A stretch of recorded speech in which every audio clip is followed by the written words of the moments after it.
Assalamualaikum anak-anak ibu semua. Apa kabar? Semoga kalian sehat dan tetap semangat dalam belajarnya ya. Hari ini kita akan belajar tentang tema 6 Sutama 3, Pembelajaran 1, Muatan IPA dan Bahasa Indonesia. Sebelum kita memulai pembelajaran hari ini, marilah kita berdoa terlebih dahulu. Berdoa dimulai. Berdoa selesai. Nah, apakah anak-anak ibu sudah siap untuk melanjutkan pembelajaran kita? Alhamdulillah. Sekarang dengarkan baik-baik penjelasan dari ibu ya.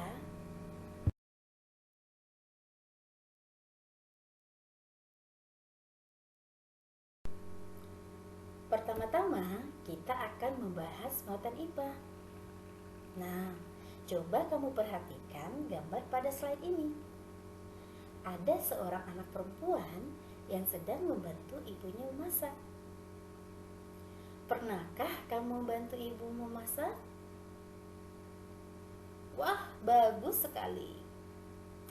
Sekarang, coba kamu baca percakapan antara Lani dan ibu.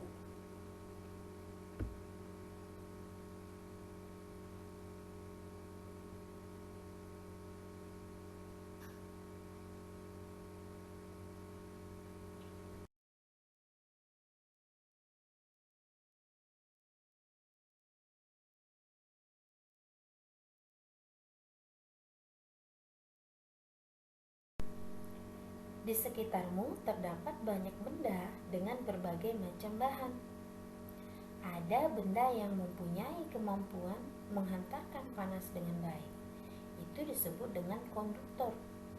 Bahan konduktor yang sering digunakan dalam kehidupan sehari-hari biasanya terbuat dari bahan logam. Jenis logam yang sering digunakan antara lain besi, aluminium, dan tembaga. Dan ada pula benda yang tidak dapat menghantarkan panas. Itu yang disebut dengan isolator. Ya, beberapa bahan yang termasuk sebagai isolator adalah kayu, kain, dan plastik. Sedangkan ada bahan yang sedikit dapat menghantarkan panas. Itu yang disebut dengan semikonduktor. Beberapa bahan yang termasuk sebagai semikonduktor adalah silikon, germanium, gallium arsenide. Nah, penggunaan bahan-bahan ini banyak sekali kita jumpai di sekitar kita.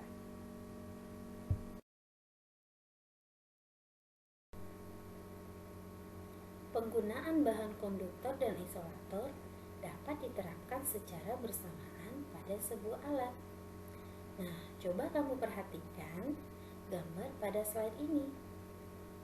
Panci yang biasa digunakan untuk memanaskan air terdiri atas bahan yang berbeda.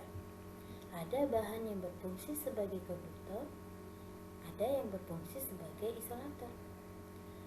Pada gambar tersebut terlihat bahwa penggunaan bahan isolator berguna untuk melindungi pemakai agar tidak kepanasan dan dapat menggunakan alat tersebut sebagaimana mestinya.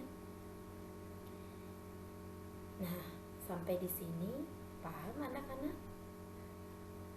Jadi, banyak ya benda-benda di sekitar kita yang menggunakan bahan konduktor dan isolator secara bersamaan. Nah, ibu mau tanya, apakah kamu suka membaca? Membaca itu dapat menambah wawasan kita. Sekarang kita akan masuk muatan bahasa Indonesia. Simak penjelasan ibu ya sayang.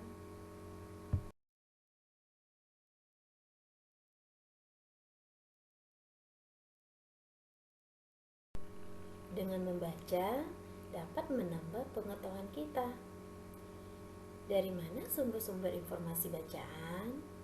Nah, Sumber-sumber informasi bacaan ini bisa kita dapat dari buku, dari ensiklopedia,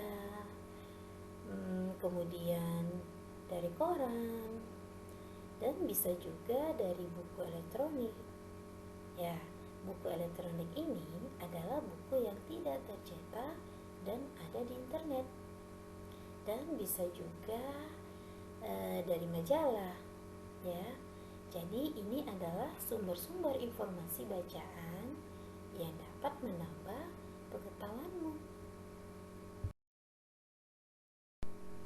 Pada setiap bacaan pasti memuat informasi penting. Informasi penting dalam bacaan dapat ditentukan dengan kata kunci. Di pembelajaran sebelumnya, kita sudah pelajari tentang kata kunci ya. Ya, kata kunci adalah kata-kata penting yang terdapat dalam sebuah bacaan dan dapat digunakan untuk menentukan pokok pikiran di setiap paragraf di dalam bacaan tersebut. Baiklah anak-anak, cukup sekian penjelasan Ibu kali ini. Semoga kalian paham dan mengerti. Terima kasih anak-anak Ibu semuanya. Assalamualaikum warahmatullahi wabarakatuh.